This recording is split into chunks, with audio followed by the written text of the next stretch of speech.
अस्सलाम वालेकुम।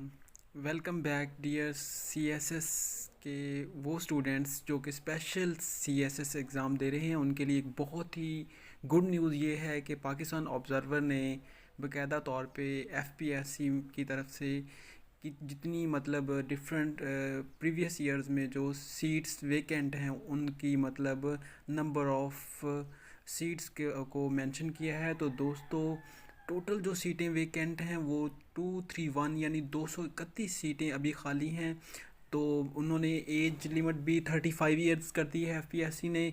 और जिनमें से पंजाब के जो स्टूडेंट्स हैं उनके लिए 52 वेकेंट सीट्स हैं।